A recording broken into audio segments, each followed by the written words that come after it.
can share. It's got all the educational materials that go along with the campaign. We appreciate you hosting us today and being part of the campaign. Yes, sir. Thank you for being here.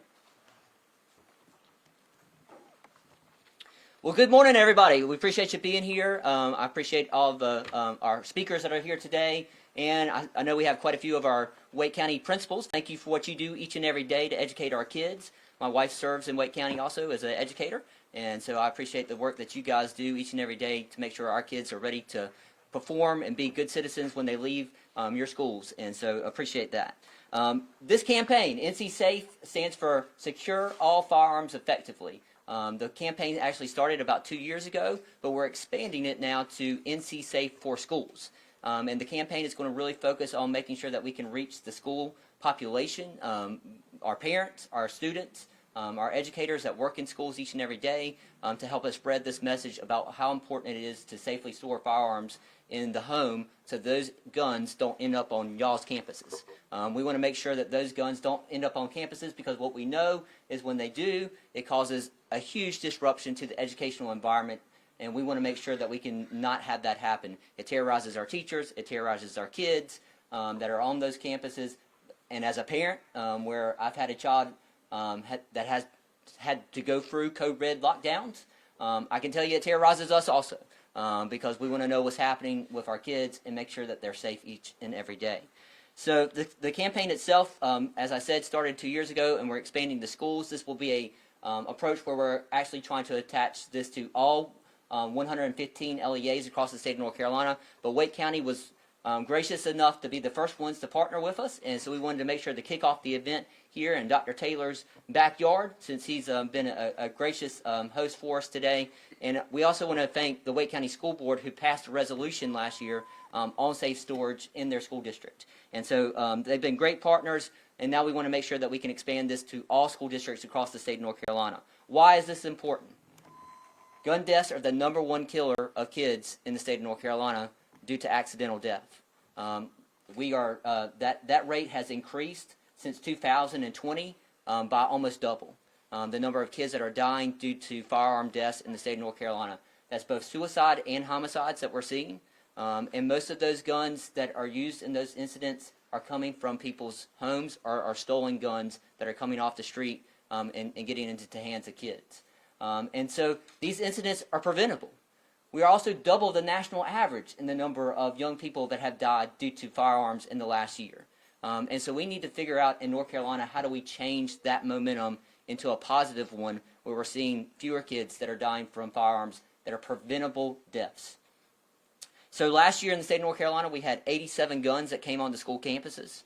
There were 267 charges that were filed against juveniles for gun-related incidents on school campuses.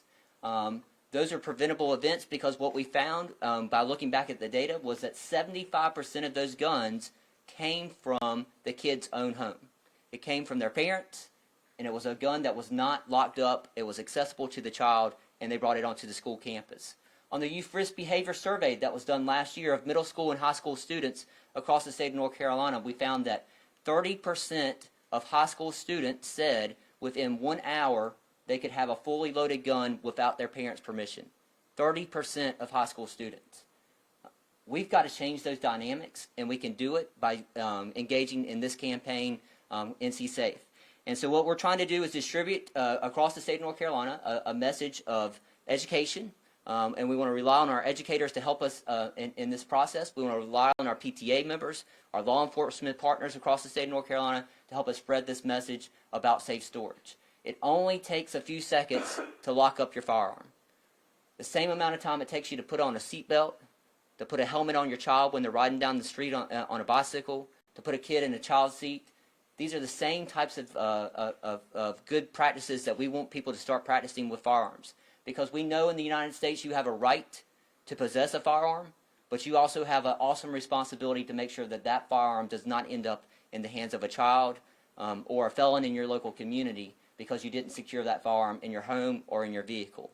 So this campaign is also going to focus on making sure that parents understand that it's part of the student code of conduct, that kids should not bring a gun to school. There are major repercussions for a child that does bring a gun to school. And so we want to make sure that those kids stay engaged in our classrooms engaged in the educational process, and the best way to make sure that happens is that they don't get suspended for bringing a gun to school. The other reason that we know kids bring guns to school is because they say they want protection. So we've got to find better ways to make sure that kids get protected. And so the governor has put together a task force on school safety, student safety, and on student well-being. And this task force is going to be focused on coming up with solutions of these problems, looking at physical security, looking at student mental health, making sure that we're looking at each of those issues to address them moving forward so that we can make sure that we can maintain a safe environment for our kids. So the NC S.A.F.E campaign itself, what we're going to do with schools is that the package that I just showed that we provided to the principal today, we're sending to all the state superintendents of school in each LEA across the state of North Carolina to get them educated about the campaign. Inside there are materials that they can scan a QR code to get all the materials that they need on educating students and parents about this issue.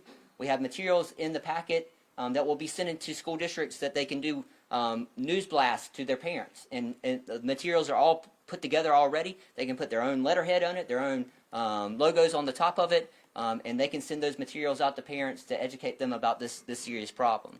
And so we've made it as easy as possible for school districts to make sure that they can help us get this message out to parents and to our student population about the importance of safe storage. I'm very pleased today to be joined by a panel of great speakers. We've got our Vice Chair of the Wake County Public School Systems School Board, Mr. Tyler Swanson, that's here. We got the Deputy Chief of the Garner Police Department, Chris Adams, that's here today. The Chief is retiring tomorrow, I believe, is her last day. So we've got the Deputy Chief here. We got the Mayor that's here also. Thank you, Mayor Gupton, for being here today. We appreciate you and your staff for being here today and being part of this press conference. And, of course, we've got Attorney General Jeff Jackson that is here today. His staff is partnering with us already for his Consumer Protection Division. They've gone out and are doing presentations on Internet safety, and they're adding this as a component of that as part of their campaigns that they're doing with schools and with communities across the state. So I appreciate the partnership, Attorney General Jackson. And then my longtime friend, Dr. Taylor. I've known Dr. Taylor since he was superintendent of schools in Bladen County. And did a lot of excellent work with trying to make sure that kids that got in trouble, we found alternative ways to serve them in our communities and make sure that they didn't end up on the street. And I appreciate that work that you did there. But also at DPI, he was oversaw the Center for Safer Schools. And so we appreciate all the work that you did there. And I'm so proud that you're part of Wake County Schools and the boss for my wife. So thank you for what you do each and every day. And so I'll call up Vice Chair Tyler Swanson that will give you a kind of overview from what the board has done so far.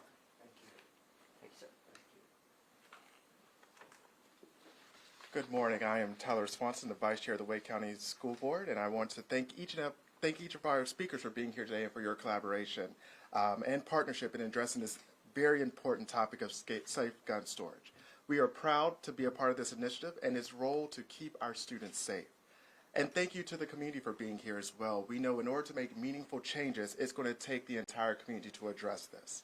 So the impact of you all sharing this information will be invaluable to your audiences. Last year, in March, we as a board took the appropriate step to pass a resolution to call on and to promote safe gun storage. The simple facts is that whether it is targeted, unintentional, or self-inflicted, most school shootings involve children. And those children could have been prevented by restrictive, unauthorized access to weapons. Safe gun storage is a crucial component of responsible gun ownership. I'm going to say that again. Safe gun storage is a crucial component of responsible gun ownership. Proper storage does not only reduce the risk of accidents, but also unauthorized access and theft. So with NC S.A.F.E for Schools Toolkit becoming available, we are calling on the entire Wake County community to review its resources and use them. Parents, have conversations with other parents about storage and spread the word on how it can be prevented both accidental and self-inflicted shootings. As we get more of the community to take this issue seriously, our schools and students will become safer from harm.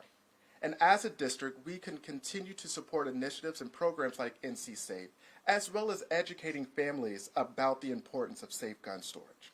By working together as a community, we can and we will keep our students, our children, and our students, our teachers safe from all preventable tragedies.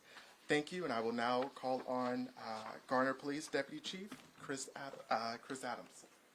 Thank you. Good morning. Thank you for being here today. Proper firearm storage is essential for preventing accidents, unauthorized access, and theft. Too often we see firearms falling into the wrong hands. We hear about accidental and intentional shootings taking place all over the country. Locally, we all remember Hedingham and the national stories. Just last week there was a shooting at Florida State University where 2 lives were lost and 6 other people were injured. Yet another example of a firearm falling into the wrong hands. Responsible gun owners secure their firearms. We suggest owning a safe if you have a weapon, but there are many other ways to secure guns, like these cable locks. NC S.A.F.E provides these free of charge. You can now get them at the schools. We provide them at the police department. Most law enforcement agencies have these free of charge.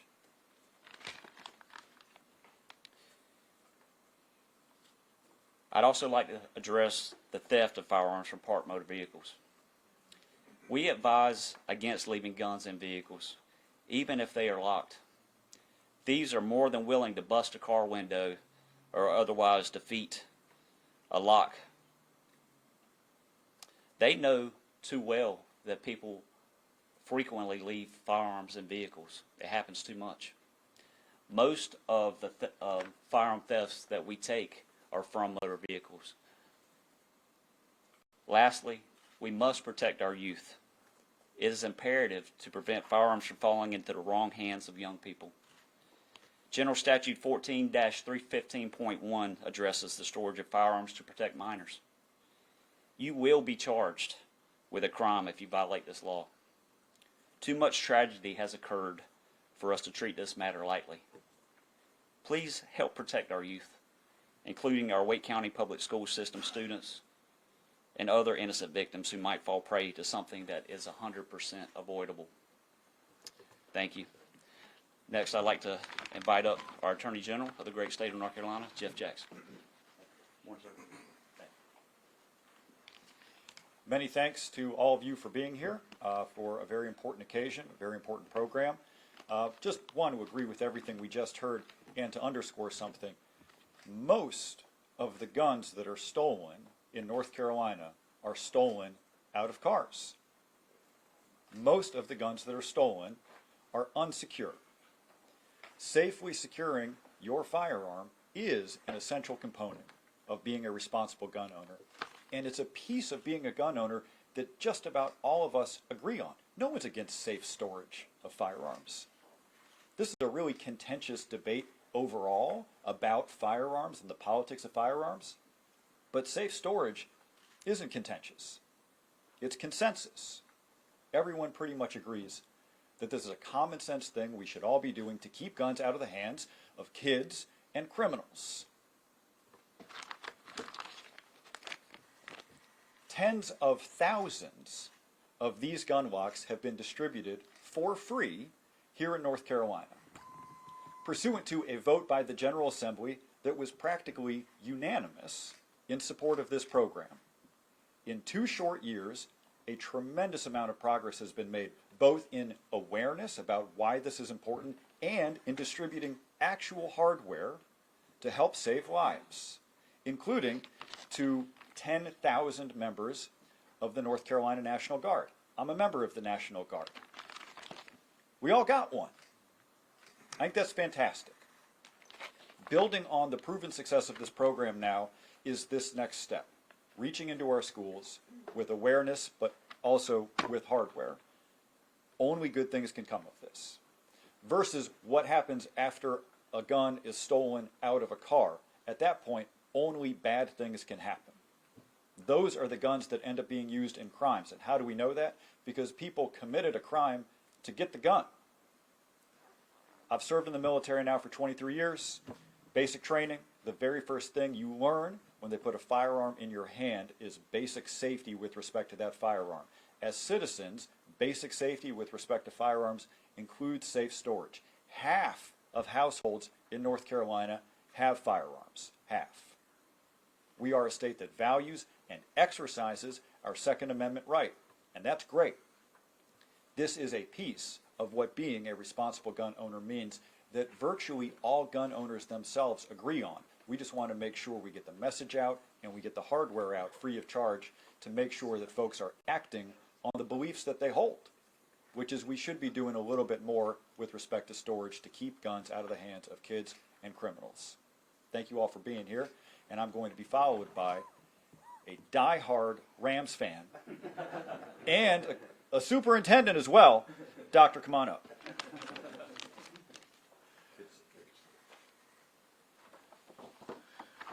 Thank you, Attorney General Jackson, and good morning to you all. He did tease me about being a Rams fan, and that is true. But I do want to thank you for your service to our military. As a military spouse, I will always want to make sure that we recognize the service of our servicemen, so we appreciate that. I also want to, again, thank our principals for being here this morning. I hope everyone recognizes that their presence shows their attention to this matter and how very seriously they take the safety of our students and the impact of unsafe gun storage and what that means. So I do want to thank you guys for being here.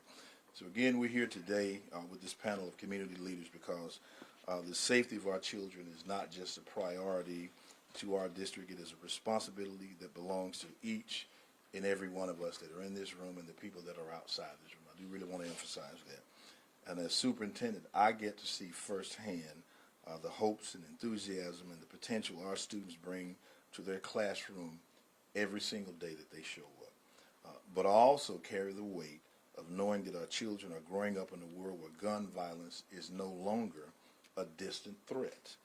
It is a reality that has touched too many communities, too many schools, and too many lives.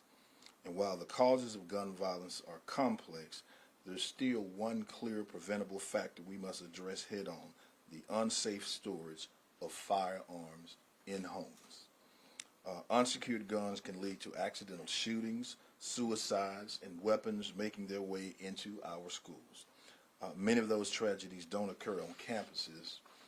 They happen at home, in neighborhoods, and in places where a child really should feel safe. So let me be clear. This is not a political issue, and I think our Attorney General has spoken to that. This is a safety issue affecting the lives of children. And I want to emphasize that again. This is a safety issue that is affecting the lives of all of our children. So we're asking parents, guardians, and all gun owners in our community to take these issues seriously. Talk to your children about gun safety. Ask other parents if firearms in their homes are secured. And if you own a gun, take the necessary steps to store it safely every single time. Mr. Lassiter talked about the Youth Risk Behavior Survey, and that 30% of students will tell you that they have access, I can have easy access to a gun. Now, I am a gun owner, but I can safely say to you that my children did not spend a single day in my home where my firearm was not secure. I have the gun lock, and I also have a safe where I store my weapon. And so this is what I want to express to everyone. If you are a gun owner, please take the necessary steps to secure your weapon so that children will not have access to it. And as a district, we are increasing our efforts to educate families on this issue. We're partnering with local law enforcement and health organizations to distribute information about the safe storage of weapons. We're continuing to make resources available on our website and through frequent communications with families. And we are encouraging open, honest conversations between families about safety. But be clear, we cannot do this work alone. It takes everybody to be a part of this effort. And so I'm calling on every school district in our state to join us in treating this issue with the urgency it deserves.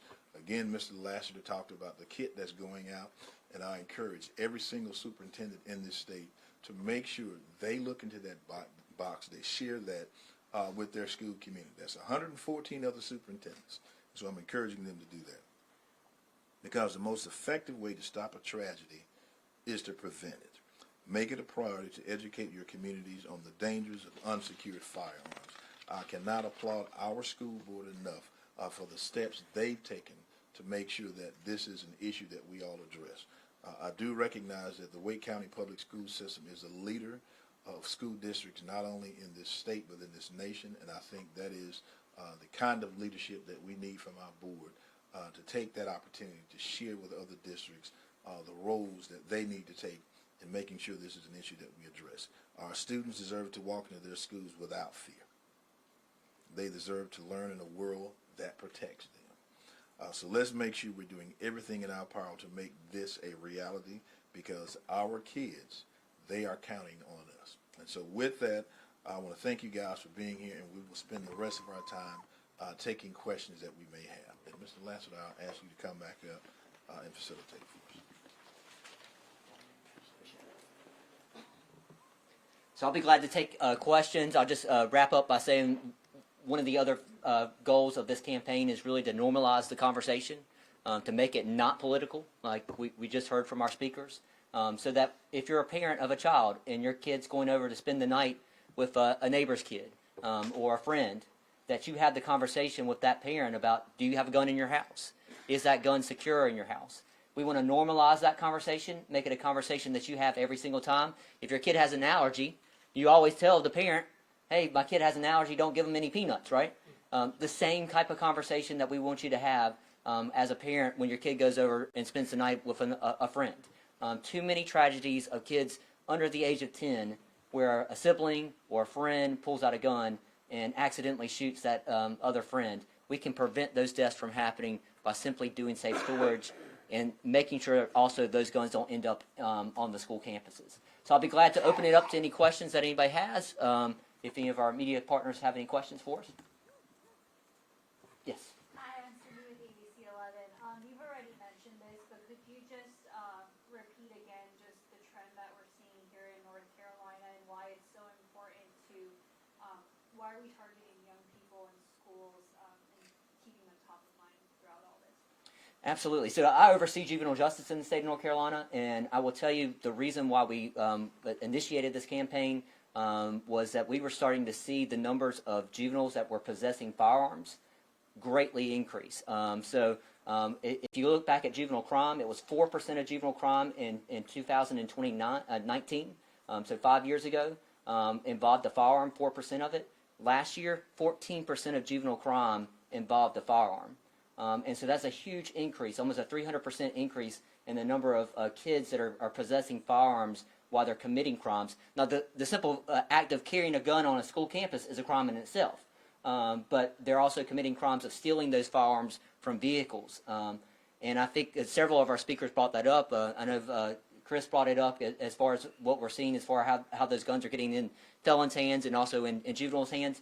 We did a study and we looked at a couple of jurisdictions in the state, and 60% of the guns that were stolen from vehicles, the car was not even locked. All right, the car wasn't locked, and then the gun was not locked up in the car. All right, I always tell people cars are not gun safes. All right, and especially if the car's not locked. And if you have a bumper sticker on the back of your car that says "I'm a proud gun owner," know that your car is probably going to be targeted as one of those cars that thieves may go look at as a place to get those guns. And so your question was specifically about why kids? Why are we focusing on the juvenile and guns coming on the school campuses? It was mainly because we were seeing those numbers increase. As I said, we saw 87 guns coming on school campuses last year in the state of North Carolina. That ended up in 276 complaints against juveniles being filed in juvenile court. And it just wrecks that kid's life. A lot of times they're going to end up in juvenile detention. They're going to get suspended from school. But it also wrecks the environment at that school campus, the educational environment for the principals, the teachers, all the people that have to deal with the aftermath of those guns coming on the school campus. So we really want to focus on making sure that schools are safe places for our kids. And one of the ways that we can ensure that happening is making sure that guns don't end up on those school campuses. And as I said before, 75% of those guns that ended up on a school campus last year came from the kid's own home. They didn't get it off the street. They didn't steal it. They actually just brought it from home. And so it's so important. A lot of parents think if I just have the conversation with my kid and say, don't touch that gun, they won't take it anywhere. They won't play with it. And the reality is that kids do all kinds of things that we as adults tell them not to do all the time. And I always put it in the terms for parents. You ask them not to go look for your Christmas presents that you hide under the bed or in the closet, and they always find them. They're going to find your gun too, and kids are curious. And when that curiosity turns into them playing with the gun, it often ends up in tragedy in our schools or in our communities. Yes? Clint Snyder with WRAL. Can you go more in depth about like how this would ideally work with schools and where their role comes in? Is this like a weekly newsletter they send out or a case-by-case basis? And what have you heard from other school systems around the state about their willingness to participate? So we're here in Wake County because they were the first to partner with us, but we have several other school districts that have already started to partner with us on this campaign, and we'll be going to other locations across the state to emphasize their partnership in the coming months. But this was the kickoff of this NC S.A.F.E for Schools campaign in our state, and so we're excited to go to all 115 school districts across the state and have this conversation. How does the campaign itself work? You're exactly right. What we're going to do is have quarterly messages. We're not going to do one every week, but we'll have quarterly messages that will be sent out to school districts that they can just take in from their comms department at their school district, put it in newsletters that can go out to parents to get that information. We're partnering with the NCPTA, who's also going to, at PTA meetings, have these conversations. We've designed PowerPoint presentations that a school leader can do, a counselor at the school can do, a police chief or a school resource officer at the school can go and do a presentation for the PTA about this campaign. So we're sending those materials out to law enforcement all across the state of North Carolina so they can do this. It includes PSAs, public service announcements, that they can include in their newsletters that they can show. We've got some really powerful testimonial videos that are included in the campaign of parents that have lost their kids to gun violence or kids that were saved because they properly secured their firearm in their house. So we've got PSAs that we'll be sending out to school districts also that they can include as links to those newsletters that they're sending out. So there's lots of materials, and we'll be providing gun locks. If they're interested in being a distribution point for gun locks at their school, we'll provide gun locks to that school so that parents can just pick them up at the school. What we found from the research is that you can have the conversation with people. If you have the conversation with people, about 25% of people will change their behaviors just by having the conversation. But if you provide the intervention, which is the tool, the gun lock in this case, then we found that 75% of people actually uptake and use that gun lock moving forward. And so we not only want to provide them with the materials, the educational materials, but actually the resource, as the AG emphasized in his comments, the big difference in this campaign is we're providing the hardware also to make sure that they can actually use those locks. We've already distributed 120,000 gun locks across the state of North Carolina, and we will continue that. We just purchased another 60,000 that will be part of this campaign moving forward. Yes? Marshall, Field Inspection is one. What are your metrics for success in this case, and have you seen improvement in reducing some of these incidents?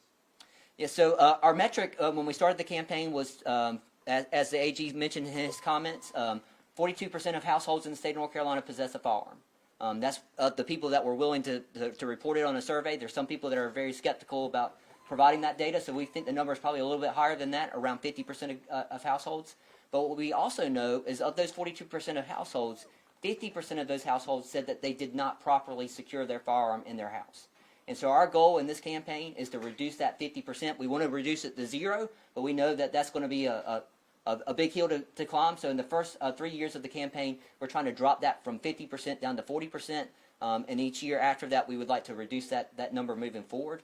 Because we know for each of those guns that are secured, that's one less gun that can end up on a school campus, one less gun that could be used as an accidental death of a young person. So that's the big metric that we're looking at. But the other metric that we're going to look at is those number of guns that are ending up on school campuses. So we're going to measure that over time. And then we're also going to look at the number of guns that get into the hands of juveniles when they're committing crimes.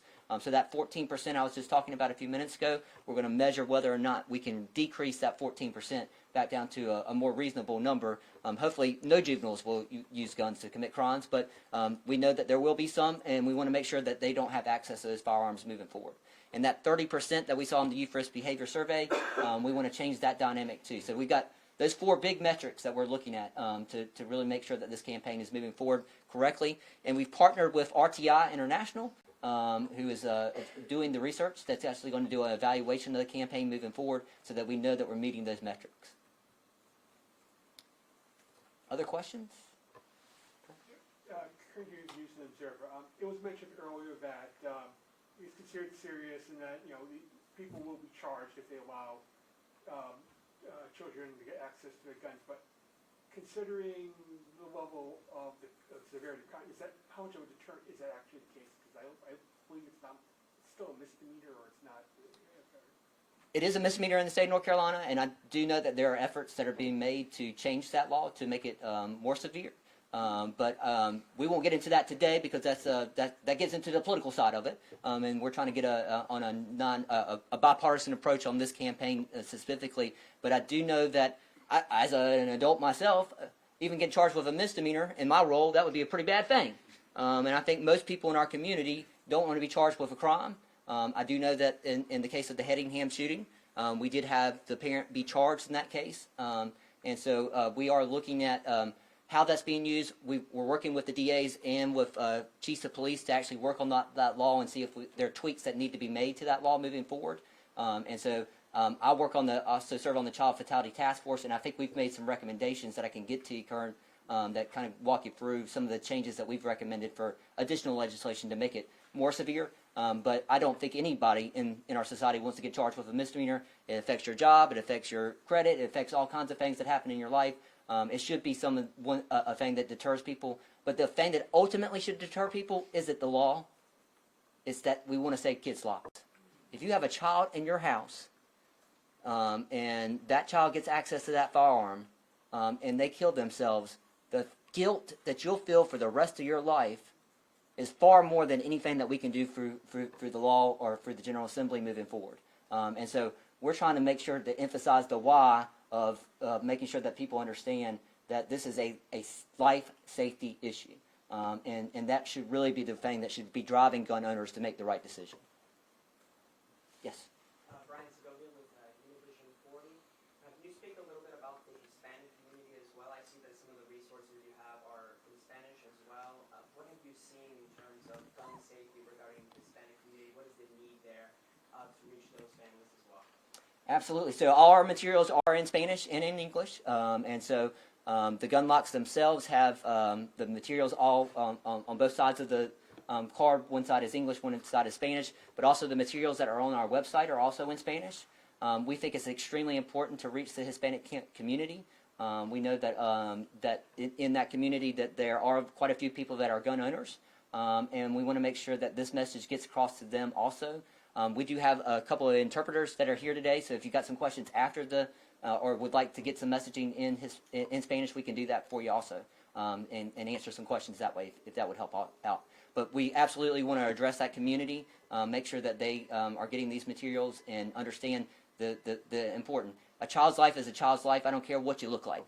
And so we want to make sure that in our communities that this safety message is getting across. Thanks for being here today. Any other questions? Yes. Hi, I'm Emily with WRAL. You mentioned the uptake and how you get this big increase when you have a lock to give to somebody. You said 75%.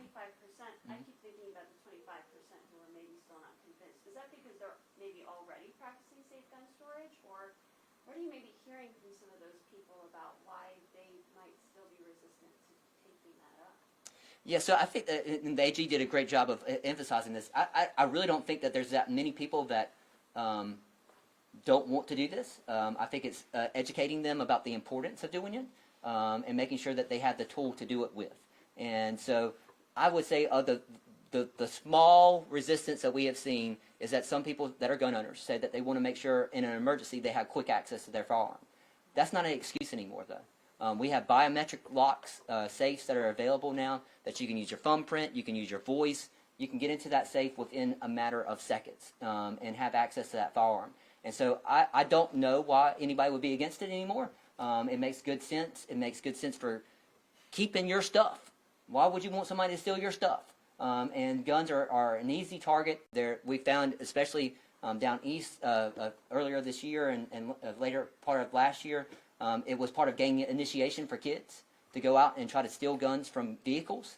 And so I tell people all the time, don't make yourself a target. Lock up that farm and keep it secure. So I don't think there's a huge resistance to it. I think there's just a group of people that were concerned about that emergency access to the firearm. And then I would say the other group of people are the people that just don't remember to do it.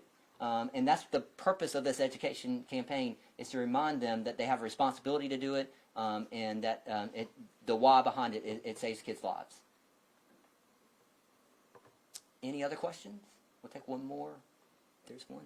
Okay, and I think any of the speakers are available to do interviews after the press conference if you'd like to speak to any of them. We appreciate you being here today. Thank you, Dr. Taylor. Thank you, Principal Price, for having us here today and hosting us at this beautiful facility. And thank you, principals, for the work you do each and every day to make sure that our kids are getting the education that they need.